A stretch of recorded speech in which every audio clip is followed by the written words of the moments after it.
So I have a question for you. Where does an emotion originate from? What I mean by this is, how do you know you're experiencing an emotion? Thoughts come from the mind. The mind thinks. We feel physical sensations in our body. I feel cold. My back hurts. But what about an emotion? Where does it come from? How do we know that we are experiencing one? I believe knowing something about how we experience emotions has profound implications for the level of happiness and well-being that we enjoy in our lives. So while that question settles in, I'll give you a little bit of background about myself. I wear several hats professionally, but among the most important to me is that I have the absolute privilege of sharing mindfulness with children as young as 2 years old, all the way up to adults well into their retirement years, and all ages in between. I teach mindfulness because I'm passionate about it. I love to share it with people. It's changed my life in important ways, so much so that I'm willing to be here with you now, facing my fears. But it's an important thing to me. So mindfulness started back in the 1970s. It was pulled from Buddhism, but brought into a completely secular environment. And so it doesn't conflict with religious traditions. At that same time, research was brought to the effects of mindfulness. Can we empirically show that the benefits that I individually experience from mindfulness are experienced by a wide range of people? And so we now have a very large and ever-growing body of literature that does show mindfulness significantly changes our lives. It reduces stress, anxiety, chronic pain, just to name a few, and it increases feelings of well-being, ability to sleep well, memory, all sorts of things. So coming back to this question, how do we know that we are experiencing an emotion? I'll tell you the answer. We know that we are experiencing an emotion because we feel it in our bodies. The definition of mindfulness. Mindfulness is a wholehearted, open, and enlivened way of touching into the full depth of our lives. So today, I wish to demonstrate that our bodies possess a great deal of wisdom that isn't accessible through our thinking minds. Our society values the intellect to such a degree that so many of us are often cut off almost entirely from our physical experiences. I hope to establish, or at the least, make you a little bit curious about this idea that we can significantly alter the momentum in our lives by a willingness to feel into our bodies and to mindfully experience our emotions. So let's explore this question of how we know we are experiencing an emotion by looking at our language, the word feeling. We use the word feeling to mean physical sensations. I feel cold. I'm tired. These are physical things that we feel. We also use the word, though, to mean emotion states. I'm happy. I'm sad. I don't think it's any accident that we use the same word to mean both bodily sensations and physical sensations and our emotions. So sometimes we are aware of these physical sensations. If I stand at the edge of a precipice, looking down at the rocks below, my knees will be wobbly. I'll feel a knot in the pit of my stomach, and my heart will be racing. I'm scared. I am feeling fear. Oftentimes, however, the sensations we're feeling aren't as strong as that. Here's the thing. Our bodies are full of nerve endings throughout that are experiencing triggers all day long. And there are these little tinglings in our body. Sometimes these tinglings are pleasant, and we want more of that experience. Sometimes they're unpleasant, and we want to get rid of it. I don't like this. But all day long, every day, we're feeling these sensations in our body. We are reacting to them, whether we have any idea or not. And oftentimes, we don't have awareness of this. So let's look deeper into the use of language. The composer, Mohammed Fairouz, talks about writing poetry, memorizing it, and then reciting poetry by heart. So memorizing poetry is a cognitive exercise. It takes effort, and I'm in my mind. I'm working hard to get the poem in my head. After it's there, and I recite the poem to you, it doesn't feel like it's coming from my head. I feel the poem in my heart. So this is an example of embodied cognition. Embodied cognition is the theory that thinking doesn't just take place in our minds. It also is related to our bodies, and sometimes even determined by our bodily experiences.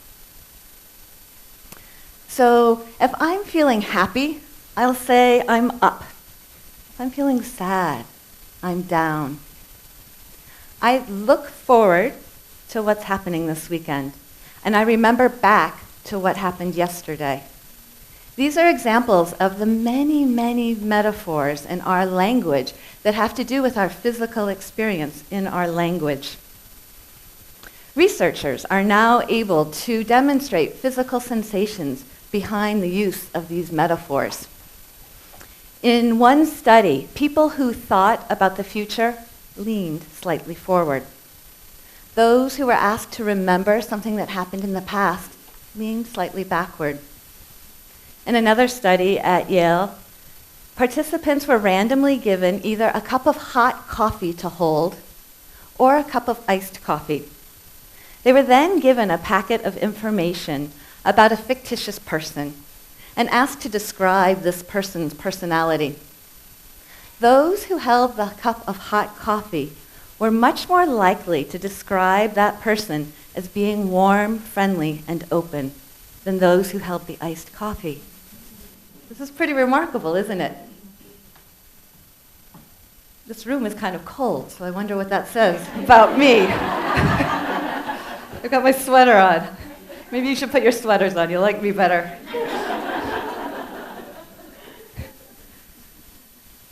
So since we're talking about our bodies and our bodily experiences, I invite you to try mindfulness with me right now. Some of you undoubtedly are familiar with it, others perhaps not. So if you will, perhaps closing your eyes. If that's not comfortable, you can cast your gaze downward. But taking a moment to come into your body, just feel what it feels like to be here in this room right now. You might notice what it feels like to be sitting in the chair or standing on the floor. And notice that all of your weight is being held in this way. What part of your body is making contact with the floor or with the chair?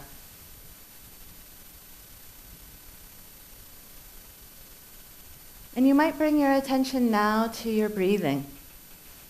You might notice the rising and falling of the chest and the abdomen as you breathe in and out.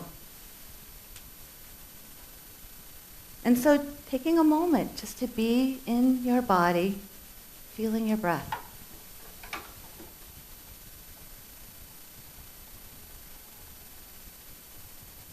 And you can open your eyes now when you're ready. And so taking a moment just to notice what that experience was like for you.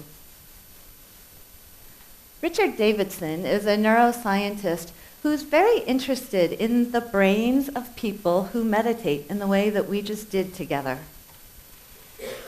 He brought together a number of Buddhist monks to measure their electrical activity in their brain, along with non-meditators, to see if there were any differences in the brains. He and his team attached electrodes to people's heads. to measure what this activity was. What they found was that the gamma activity in the monks was 30 times greater than that in non-meditators. Interestingly enough also, this is the prefrontal cortex of the brain. And we know that the left side of the prefrontal cortex is the part of the brain that is active electrically when we're experiencing pleasant emotions, such as happiness or generosity. And the right prefrontal cortex is the side of the brain that is active when we're feeling unpleasant emotions, such as jealousy or fear or anger. What these researchers noticed was that the activity on this side of the brain, on the left side, was significantly higher in the meditators. They were experiencing more positive emotions by a big factor. Interestingly, in this study, it's kind of a side note, these monks who were invited to come knew that their brains were going to be looked at in this way. In Buddhism, the word for mind is actually heart-mind. And so when the researchers went to put the electrodes on their head, some of them started laughing at the absurdity of this because they knew that their wisdom comes from their heart. And the researchers were kind of confused. They didn't know what was going on.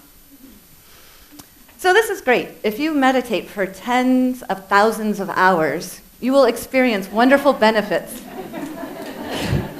in your brain. But what about you and me? There's also a significant amount of research that shows that even small amounts of mindfulness can make a big difference in our lives.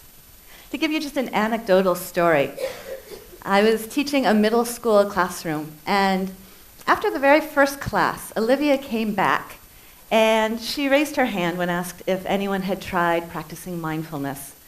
And Olivia was working on her homework one night. It was long division, and she couldn't make any sense of it. Math is really hard for her.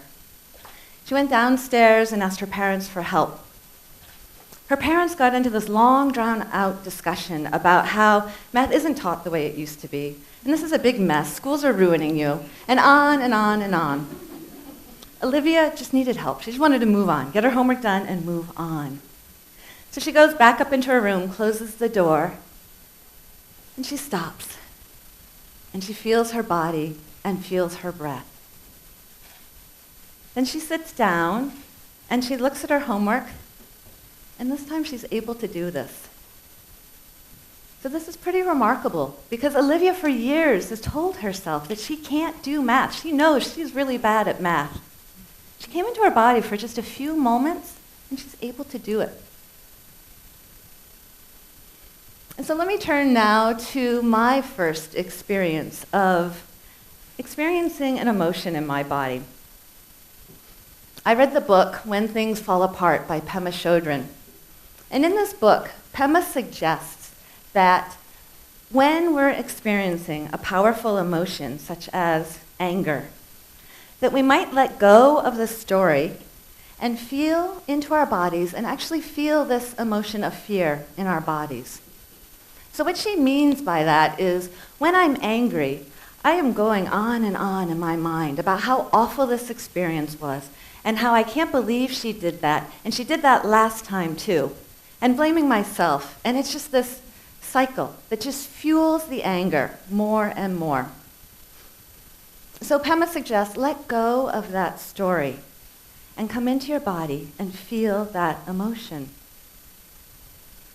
This blew me away for two reasons. One, at that point, I didn't have sensation of my emotions in my body. I'd buried them. I didn't want to feel them. They were too much. So this idea that I could feel my anger was pretty remarkable. But on top of that, that my anger might be a path of transformation was an idea that I needed to try. I couldn't wait. So, no sooner did I ask for it, and an opportunity arose. My very good friend Katie called to tell me that we could no longer be friends. There were dynamics going on in our group of friends that just made it too painful for her, and so she couldn't be friends with me anymore. I was crushed. I loved her. She was an important person in my life. I went up to my room. I lay down on my bed, and I felt into my body. I had no sensation. I didn't know what I was doing. Seconds later, I was in my mind, going over and over how awful this was. 5, 10 minutes, I'd be lost in my thoughts before I'd remember. Come back into my body, and then lost in my thoughts again. So I was pretty much a failure at what I attempted to do. I was in my body for less than a minute, I'm quite certain, and spent however long I was obsessing about this difficulty I was having. But failure has nothing to do with mindfulness. I had set a wholehearted intention to feel my emotions in my body in a way that was very counterintuitive to me. The results were startling. I suddenly knew things that I hadn't known before. I knew that I was a fully intact and whole human being, that I was worthy of love and friendship. Part of why this experience was so painful for me was that when she told me we couldn't be friends, I took it as a rejection of me as a person, that there was something fundamentally flawed in who I was.